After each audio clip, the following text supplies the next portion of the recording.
அதிகாலை பொழுதில் சபரிமலையை சூழ்ந்த மலைகளினிடையே பொன்னான உதயக்கதிர்கள் பட்டு விரிந்தபோது அந்த புனித ஸ்ரீ ஐயப்ப சன்னதி தெய்வீக ஒளியில் மிளிரத் தொடங்கியது.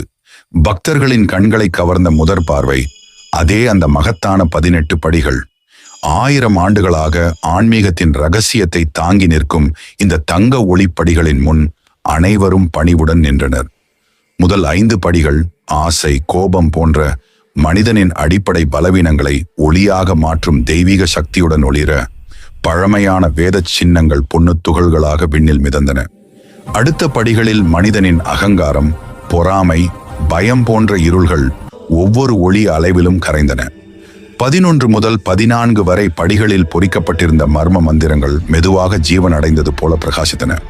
கடைசி 4 படிகள் 15 முதல் 18 தங்கச்சூடர் போல ஒளிர்ந்து பக்தனின் ஆன்மாவை உயர்த்தும் சக்தியுடன் விண்ணிலிருந்து அருளொளி விழத் தொடங்கியது. சன்னதிக்குள் இருந்த ஐயப்ப பெருமான் நீல ஒளியில் மிளிர தீப ஒளியின் பிரதிபலிப்பு அவரது முகத்தை இன்னும் தெய்வீகமாக மாற்றியது. புலித்தோல் ஆடை, வில்லை தாங்கிய அந்த நிலை படிகளை நோக்கி அருளுருவாக தோன்றியது.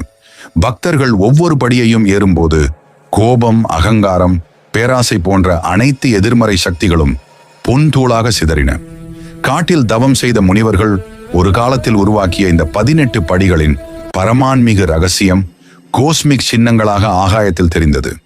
கடைசியில் படிகள் இதய துடிப்பை போல ஒளி வீசி அமைதி அலைகளை வெளிப்படுத்தின. வானத்திலிருந்து ஒரு ஒளிக்கீற்று இறங்கி பக்தர்களின் உள்ளத்தை சுத்தப்படுத்தும் அருளை வழங்கியது. இறுதி கணத்தில் ஐயப்பன் தம் அருள் வரமுடன் தோன்றி பின்னணியில் பிரகாசிக்கும் 18 படிகள் மனிதன் தன்னை வென்றாலே தெய்வத்தை அடைய முடியும் என்ற நித்திய உண்மையை வெளிப்படுத்தின. இது போல வீடியோவுக்கு லைக், ஷேர், சப்ஸ்கிரைப் பண்ணுங்க.